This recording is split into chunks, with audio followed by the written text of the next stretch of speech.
Who doesn't enjoy a beautiful piece of coconut sweetbread on their breakfast plate with a cup of hot tea on a morning? Today's recipe will be coconut sweetbread the old fashioned way with old fashioned ingredients. And we will make this Trinbago style. In my bowl, I am adding flour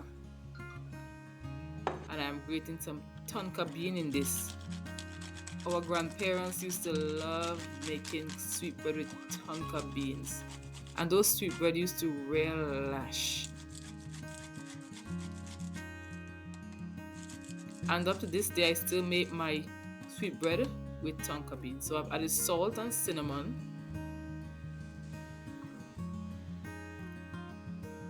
baking powder, and this is gonna be our dry mixture.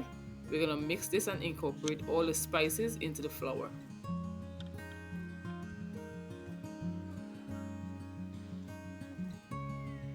You just cannot beat or could not beat your grandparents' sweetbread.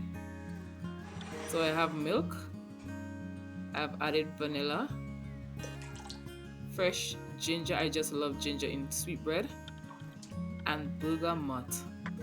The taste of the bergamot in the sweetbread that our grandparents used to make, it just stings my childhood memory back. And I still do it unto this day. I've added some melted butter.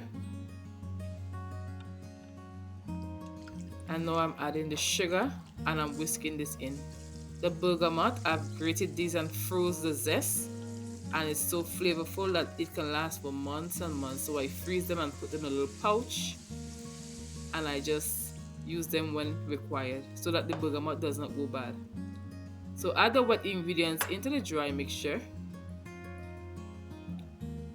Make sure you get all the brown sugar in there. I love brown sugar in sweetbread as well. I prefer brown sugar in sweetbread over white sugar because it gives it a really nice flavor. So I've added some cranberries, some raisins, and I'm using some fruits. These are glazed fruits, and they also have pineapple in them, and that's why I love this brand of glazed fruits. Some glazed cherries, coconut. Freshly grated coconut is best, but if you can't get it, it's fine to use the store-bought coconut, but I love freshly grated coconut. And I wish I had freshly grated coconut to use in this recipe, but I don't have any, but the sweetbread is going to be just as good. Something that a lot of people don't know about coconut sweetbread is that when you mix it really moist and it firms up overnight, it gives you the perfect texture. It's not crummy as when it's fresh, but it pulls and tightens and you get the best texture sweetbread when you make it a little bit softer. But I don't like my coconut sweetbread too soft or too stiff, because when it's too stiff and it's cold, it's really hard like rock cake. And speaking about rock cake, you can look out for that recipe. And I also have coconut drops muffin on the channel as well. So I'm putting this in a loaf pan, and I can get one, but I will go for one and I'll put the rest of the batter in a small loaf pan, and that will give me two.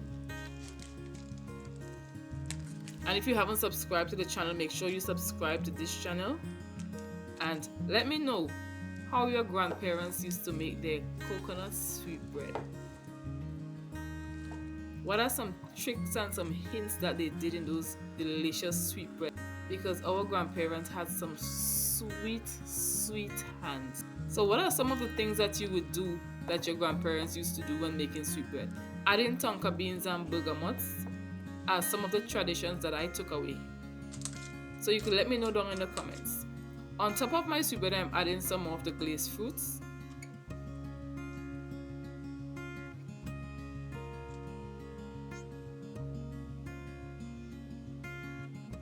And we're gonna bake this for about an hour and 20 minutes for the large one and 45 minutes for the smaller one. Our coconut sweetbread is done, and I'm glazing this with some glaze that I made. I will put the recipe in the description box along with the coconut sweetbread recipe. The only thing missing on this coconut sweetbread is some sweet broom bush that we used to pull and brush the sweetbread on a Saturday when they come out of the dirt oven. Now it's time for the taste test. And look at this beauty. So here you have it, the recipe for coconut sweetbread. Don't forget to subscribe to the channel and drop a comment below. Click the notification bell as well. And thank you for watching. See you on another good day for another great recipe. Bye for now.